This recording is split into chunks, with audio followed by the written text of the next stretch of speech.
এই রাজকুমারীকে জোর করে একটি অদ্ভুত বিয়ের পোশাক পরানো হয়েছিল। পোশাকটি এত আটসাঁট ছিল যে তিনি শ্বাস নিতেও কষ্ট পাচ্ছিলেন।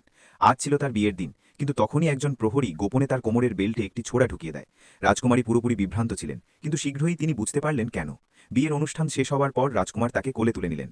আনা আনন্দে আত্মহারা ছিলেন, কিন্তু হঠাৎ রাজকুমার তাকে পাহাড় থেকে নিচে খাদে ফেলে দেন। ভাগ্যক্রমে উপত্যকা ঘন গাছপালা এবং ঝোপঝাড়ে ভরা ছিল, যার ফলে আনার জীবন রক্ষা পায়। চারদিকে ছিল অন্ধকার আর নীরবতা। রাগ আর অসহায়তায় তিনি সাহায্যের জন্য চিৎকার করে ওঠেন, কিন্তু সেই চিৎকারেই খাদের নিচে ঘুমিয়ে থাকা ড্র্যাগন জেগে ওঠে।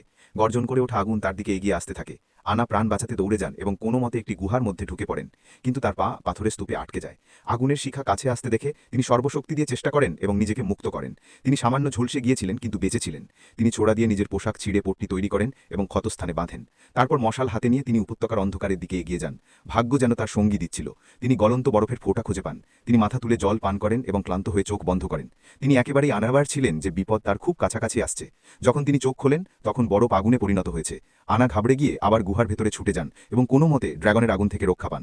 তখনই তিনি গুহার মধ্যে একটি পথ দেখতে পান, যা বাইরে বেরিয়ে গেছে। গুহার দেওয়ালগুলি ছিল অত্যন্ত তীক্ষ্ণ ক্রিস্টালে ভরা, যেন এক মৃত্যুর ফাঁদ। কিন্তু বেঁচে থাকার আকাঙ্ক্ষায় আনা আবার পোশাক ছিঁড়ে দড়ি তৈরি করেন এবং উপরে চড়তে শুরু করেন।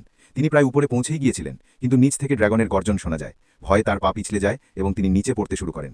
ভাগ্যক্রমে তার মুকুট একটি ক্রিস্টালে আটকে যায় এবং তার শরীর মাঝ বাতাসে ঝুলে থাকে। কিন্তু ক্রিস্টালটি নরম ছিল এবং সঙ্গে সঙ্গে ভেঙে যায়। আনা নিচে পড়তে থাকেন। ড্র্যাগন তাকে গিলে ফেলার জন্য মুখ খোলে, কিন্তু আনা হার মানেননি। তিনি শেষ শক্তি দিয়ে তার মুকুট আবার পাথরে আটকে দেন এবং চড়া অব্যাহত রাখেন। তিনি পাগলের মতো ওপরে চড়তে থাকেন এবং অবশেষে গুহার মুখে পৌঁছান। কিন্তু বাইরে বেরিয়ে দেখেন সামনে শুধু গভীর খাদ। নিচ দিয়ে যাওয়া গ্রামবাসীদের দেখতে পান। তিনি হাত নেড়ে এবং জোরে চিৎকার করে সাহায্য চান, কিন্তু কেউ তার কথা শুনতে পায়নি। তার চিৎকারে ড্র্যাগনকে আবার তার দিকে আকৃষ্ট করে। দেওয়ালে আঁকা সতর্কতামূলক চিহ্ন এবং আশেপাশে ছড়িয়ে ছিটিয়ে থাকা হাড়গুলি স্পষ্টভাবে বলছিল যে এখান থেকে পালানোর কোনো পথ নেই। আনা চোখ বন্ধ করে নেন, মৃত্যুর জন্য অপেক্ষা করতে থাকেন। ঠিক তখনই হঠাৎ একটি পরিচিত কণ্ঠস্বর অন্ধকার ভেদ করে তার কানে এসে পৌঁছায়।